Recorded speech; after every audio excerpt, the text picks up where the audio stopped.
Welcome, ladies and gents. Chris Andre here. You can find me at BetBoxing on Twitter, or of course you can subscribe to the channel. Let's talk boxing. A couple of videos are going to go up today. One of them will be a thematic video discussing the different themes of the day, a couple of news stories and stuff like that. We're going to talk about Anthony Yarde. We're going to talk about Dimitri Bivol, Ben Whittaker, a couple of other topics too, and I want to get your views on all of those things, so please check that video out. This particular topic deserves a video of its own though, I believe, because it's caused a furore online. LENNOX LEWIS has given an interview and he was asked if he could beat Tyson Fury in his prime, and he said, "I refuse to answer easy questions. Listen, Tyson Fury is a great champion. All he has to do now is clean up the division like I did and beat the next generation." He of course is referring to Vitaly Klitschko, who was the dominant force along with his brother Vladimir in the next generation after LENNOX LEWIS. So he's basically saying he's not yet achieved what I achieved, and as to whether I would have beaten him or not, I refuse to answer easy questions. Now this has caused a furore online. Tyson has been very respectful of LENNOX LEWIS in the recent past. Even after his last win against Dillian White, he said that would have been an uppercut Lennox would have been proud of. But in the more distant past, Tyson too used to run his mouth about Lennox. He said he's called him a bum in the past, and he said he would have smashed him to pieces. And a lot of people have gotten angry. LENNOX LEWIS fans are delighted that Lennox has said this, and Tyson Fury's not proven like Lennox was, and Lennox would have absolutely destroyed him.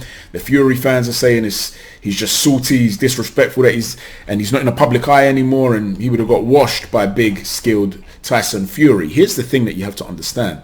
All these fans get offended, right? And I understand your emotive, this is an emotive subject for a lot of you. You're emotionally invested in these fighters. I get it. However, you have to try and understand the mindset and the psychology of a fighter before you start to get really angry. How dare they disrespect my guy? You see, if they thought like you, like a fan, and they saw somebody who was better than them, genuinely better than them, if in their mind they accept that inferiority, what they're ultimately doing is accepting the fact that they could be submitted, that they could be dominated, that they are submissive to the superior guy. As a great fighter, you cannot think that way. You will never become a great fighter if you think that way. You have to visualize the idea that you are capable of beating anybody. You have to have that mindset. Now, there are guys that pretend to be humble, and Hatman touched upon this in his last video as well, when he was talking about scoring. Not his last video, one of his recent videos, talking about scoring and how fighters interpret performances and things like that.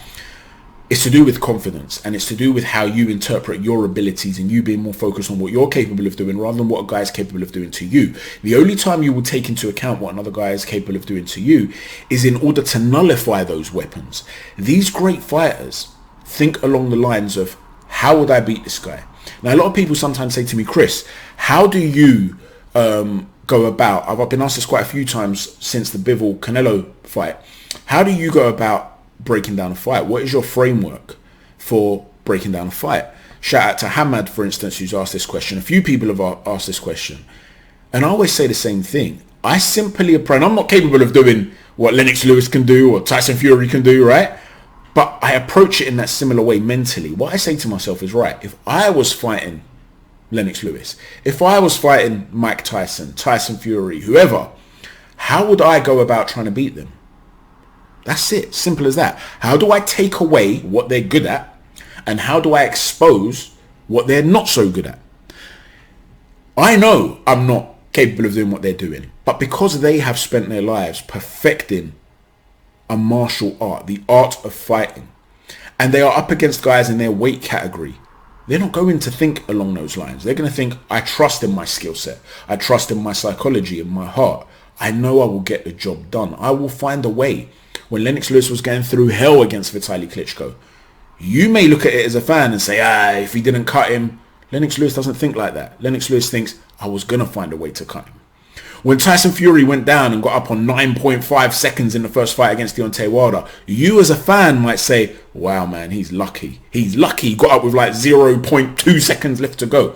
Tyson Fury will think, so listen, Tyson Fury said there was divine intervention there. So he gave the man upstairs the glory for it. But ultimately what he's saying, really, if you look past that, is he always says, through Jesus, I'm capable of doing all things. So he's not sort of saying I'm capable alone of doing all things, but through God, he's saying he's capable of achieving anything.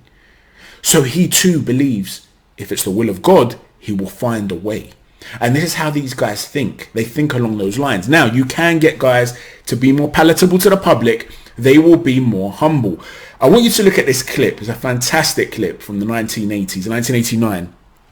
It's the Arsenio Hall show. Now, Arsenio Hall, for the younger crowd out there that might not know, and I was a very little kid at the time, but I knew him because he was an actor, he was a comedian, he played Eddie Murphy's right-hand man in Coming to America, for instance.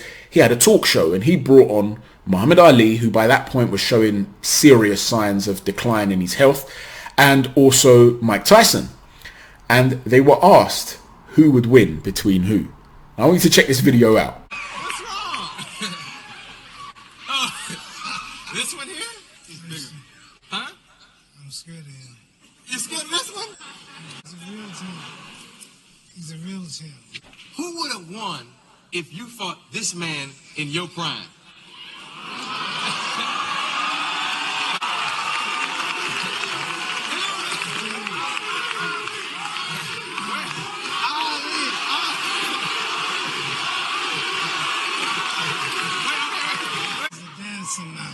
Yeah, you were dancing. You moved. I wasn't that powerful. I was so fast. If he hit me, it's best if he catch me. Yeah. What would you say, Mike? I mean, I'm vain. I know I'm great, but can I tell you something? In this situation, every head must bow, every tongue must confess. This is the greatest. Did you notice the little idiosyncrasies that were going on there? I mean, there's the obvious, right? They both picked each other to win the fight, but there was so much more than that. They didn't just pick the other to beat themselves. Look how Muhammad Ali, for instance, he pretends that he's just a dancer, right? I wasn't that powerful, I'm just a dancer. If he caught me, and then he starts playing dead, right? He would have killed me if he caught me, but if he catches me, he still puts that little caveat in there because Muhammad Ali, right? He's got to have a little bit of that coming through, but he's acting humble. The crowd are chanting, Ali, Ali. He turns to the crowd, he puts his finger to his mouth, shh, calm down, like, let me just get something out there. He doesn't want Mike to feel uncomfortable. Mike Tyson is a young champion, a young man. He wants him to be built up into a future star. He wants him to stand on the shoulders of giants. He doesn't want to clip his wings.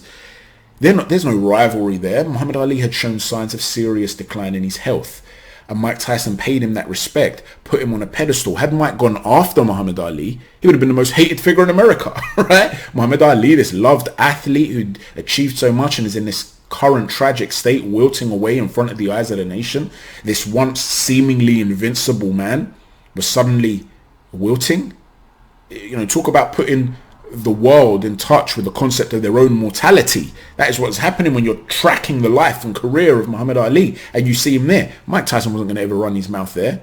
But imagine they were together at the same time, in the same era, and they were going to fight each other. Muhammad Ali is a dude that came out and went to Sonny Liston's house in the dead of night, and Sonny Liston was a bad man, and he went to his house in the dead of night calling him a big bear, telling him he was a big ugly bear, he's going to knock him out, and Sonny Liston came out of his house with a gun and started firing shots in the air, and Muhammad Ali started running away for his life. You could probably find this clip on YouTube, right? That's who Muhammad Ali was. That's how arrogant Muhammad Ali was. Mike Tyson here, when he talks about Muhammad Ali, did you notice the phrase he used? Every head must bow, every tongue must confess, that is the greatest of all time. Well, let me tell you something, that's a biblical phrase. Romans 14:11, for it is written, as I live, saith the Lord, every knee shall bow to me and every tongue shall confess to God. Isaiah 45:23, by myself I have sworn, truth has come out of my mouth, a word that will not be revoked. Every knee will bow before me, every tongue will swear allegiance. These are the words of God in the Bible. Philippians 2:10, that at the time of Jesus every knee should bow in heaven and on earth and under the earth. Mike Tyson is using biblical phrases, the words of God, to talk about Muhammad Ali. It's straight up blasphemy. He's deifying Muhammad Ali. This is the level of humility, you could call it, or ultra respect, whatever you want. I mean, you're not going to call it humility for the believers out there. You're going to see it was blasphemy. But the point is, he's being made into a boxing god, so to speak, by Mike Tyson. You honestly think the dude that tried to get at LENNOX LEWIS on the stage and bite him in the leg and start cussing out every single journalist he sees, and you know, the insane Mike Tyson would have reacted like that had they been in the same era? Had they fought each other? Of course not.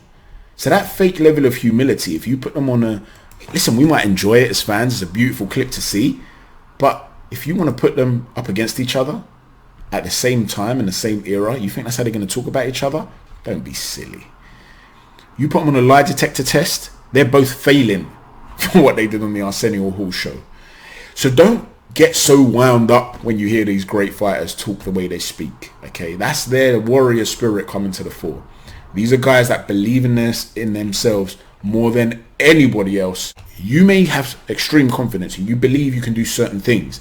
The level of confidence that these people have to put their lives on the line against other elite level fighters who are capable of taking their lives if they're not at their best, and they still believe that they will find a way to beat the other guy. That level of confidence is just extreme. It requires, dominance requires that level of self-belief. So don't get so upset about it. Let me know what you think. If it has upset you and it has wound you up and you don't like what LENNOX LEWIS has said, or perhaps you love what LENNOX LEWIS has said because you think Tyson Fury's arrogant, or whatever might be the case, explain why. Why does this get under your skin?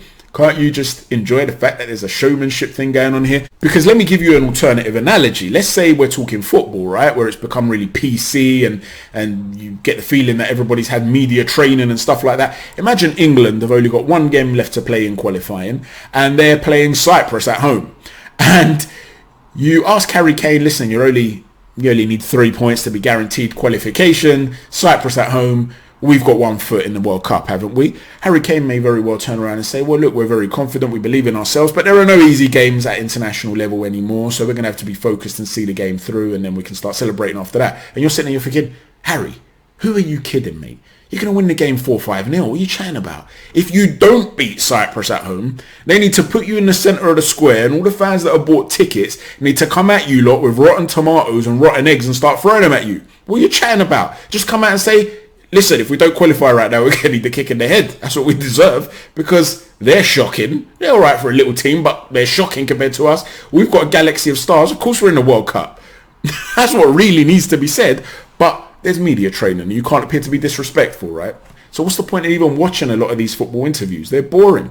And this is why people like Jose Mourinho, when he used to run his mouth, was fantastic entertainment. So try not to hold it against these dudes when they're entertaining in this way. We want them to talk. We want them to run their mouths, right? I know a lot of you will also turn around and say, yeah, but listen, it's different when you run your mouth when you're active. When you're retired, you just come across like a hater, right? Why is he doing that? Well, listen, when Tyson Fury weighed 152 stone and my man had double D cups, he had proper titties, and he was out there and he was telling Anthony Joshua he would come out and he would smash him up whenever he wanted. You loved it. I loved it. I miss that old Tyson Fury. I want my fighters to run their mouths. Listen, there's a fine line between arrogance and cockiness. I've said this before. For me, personally, I love it when a guy is cocky in this way, as long as it's only aimed at other fighters. If you're like that with fans or people that are not in your firing line and you're just a hater for no reason, then you come across as arrogant and bitter, and it's not likable at all. You come across like a scumbag sometimes. But when it's between other fighters, between other guys that have got a bit of a rivalry between them, I find it entertaining. Maybe it's because I'm a generation that grew up watching WWE wrestling, right? So as a little kid, I used to love the promos and running their mouths to each other. Maybe that's why. I don't know. But the fact of the matter is, I like it. It's entertaining. Thanks for watching. Please don't forget to hit that like button, subscribe button, and notifications button. Help the channel grow. And don't forget to check out the video that's going to come out later on tonight as well. Thanks, everyone. Take care. God bless.